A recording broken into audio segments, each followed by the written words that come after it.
You didn't even ask for it. You just open up your inbox one day and boom, there's a huge cock.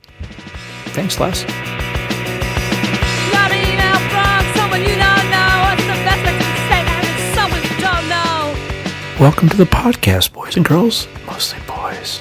This is Bruno, and you're tuned in to Bruno's You Don't Have To, a short-form podcast for all of us awesome people.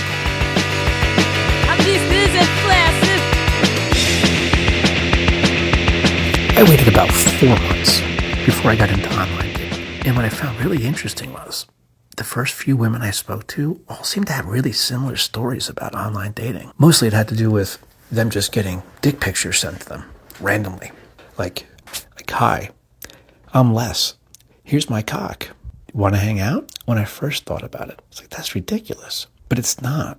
I did some research into evolutionary psychology and in the archives of sexual behavior. Do some reading on mating practices between males and females. I was looking for a global comparative study. I didn't find it, so I stopped looking. But if you think about it, right, when men go out fishing, back in the day, we had nets on a river, there was salmon. We had to cast a really long and wide net to catch as much fish as we could. So when it comes to online dating, I get it. We're going to cast a pretty wide net. I don't know who's going to say yes. I don't know who's going to say no. It might be something interesting. It might not be. It's part of the fun. But if I were to get a picture from a woman as an introductory hello, and it was just a picture of her just vagina just right there, that would be weird. I contact her straight away, but it'd be really weird, right? And so that was one thing that struck me. It was just the amount of dicks pictures that are being sent around the internet and online dating sites. I wonder what the percentage is. I should contact like Tinder and be like, hey, can I do a research project? I'd like to know how many out of all the pictures that are sent back and forth on Tinder. Tinder doesn't send pictures, does it? You get my point.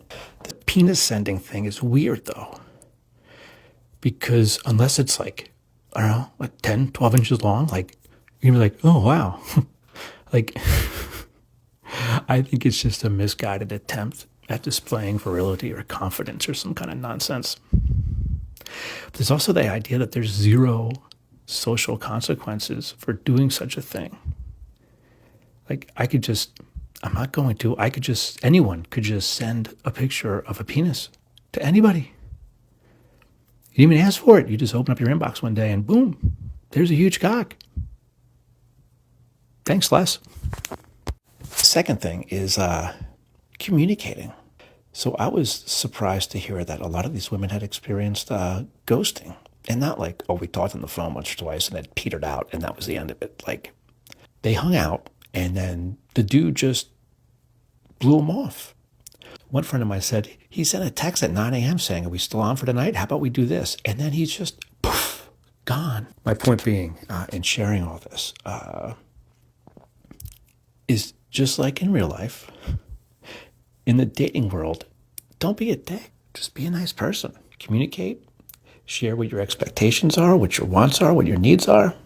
Tell them what you're into. And just be open, honest, and a nice person. And don't fucking ghost anybody. And don't send unsolicited cock pics. Jesus Christ. Got an email from someone you don't know. What's the best I can say? Having someone you don't know. I met this woman online. Her first message to me was, I just created a podcast and had a launch party. I was like, oh, I sort of made a podcast, sort of. And we exchanged links. And I listened to about 15 minutes of hers. I gave it a like. I'm these music And classes. she never responded to me.